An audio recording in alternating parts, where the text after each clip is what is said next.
Bonjour à tous, une vidéo un petit peu particulière puisqu'aujourd'hui on va parler d'un fait d'actualité qui concerne directement le dessin de presse. Alors on est 5 ans après l'assassinat des dessinateurs de Charlie Hebdo et finalement le dessin de presse ne va pas si bien que ça.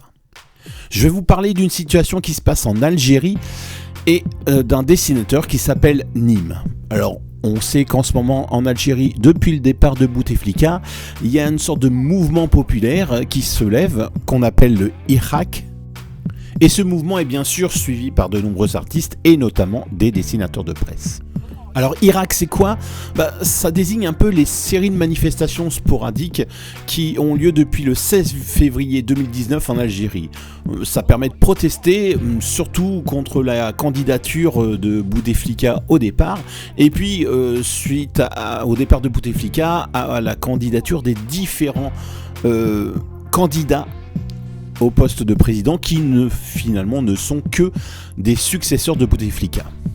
Bien sûr, au milieu de tout ça, les dessinateurs de presse et les journalistes essaient bien sûr de décrire la situation en étant le plus critique possible envers le gouvernement. Un caricaturiste qui s'appelle Landalou disait notamment « Aujourd'hui, si tu parles, tu vas en prison. Si tu dessines, tu vas en prison. » Ça dénonce bien une répression quand même assez particulière. Alors aujourd'hui, on va parler d'un dessinateur qui s'appelle Abdelhamid Amin. Il signe sous le nom de Nîmes.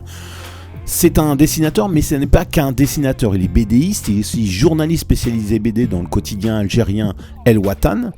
Et il fait aussi de la peinture et est très très actif sur les réseaux sociaux. Il est né à Oran, une ville dans laquelle il a vécu et dans laquelle il s'est fait arrêter.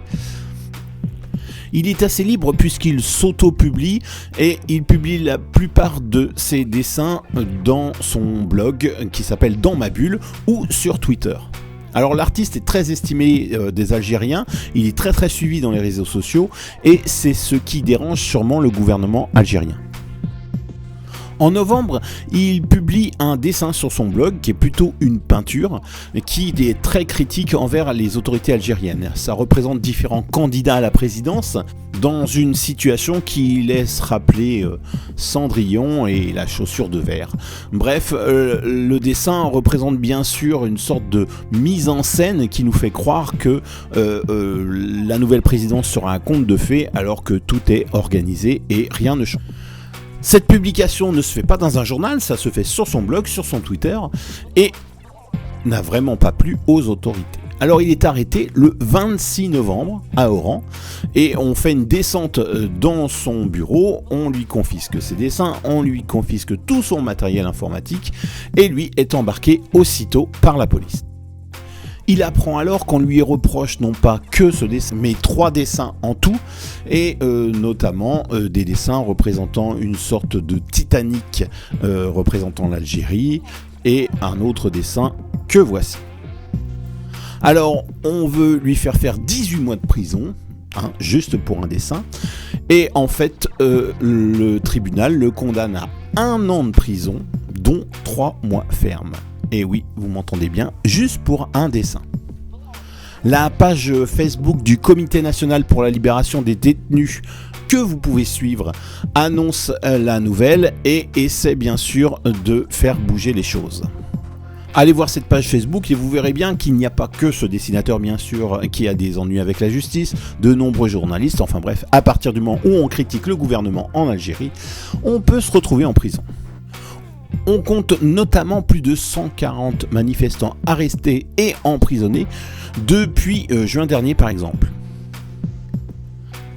On peut s'inquiéter sur la situation de Nîmes en prison, puisque par exemple le journaliste Mohamed Talmalt, lui est décédé, il avait été emprisonné en 2016 et il est décédé en prison après avoir été condamné pour 2 ans pour la même raison, offense au président de la République. Alors nous, de notre côté, qu'est-ce qu'on peut faire ? Les dessinateurs, bien sûr, font des dessins de soutien, mais on peut espérer quand même que les gouvernements, et notamment les gouvernements français, insistent pour que la censure cesse dans ces pays, et notamment en Algérie, et que là où tout le monde s'était réuni pour défiler à Paris contre l'assassinat de Charlie Hebdo, et tous ces gouvernements-là qui, à cette époque-là, réclamaient la liberté d'expression, fassent pression sur l'Algérie pour qu'elle continue à laisser les artistes s'exprimer.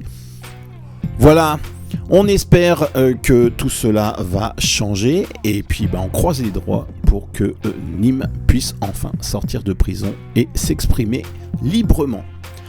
Allez, malgré cette histoire un peu triste, et espérons qu'elle finisse correctement, je vous souhaite de bonnes fêtes de Noël et on se retrouve un peu plus tard pour une autre vidéo. Allez, ciao!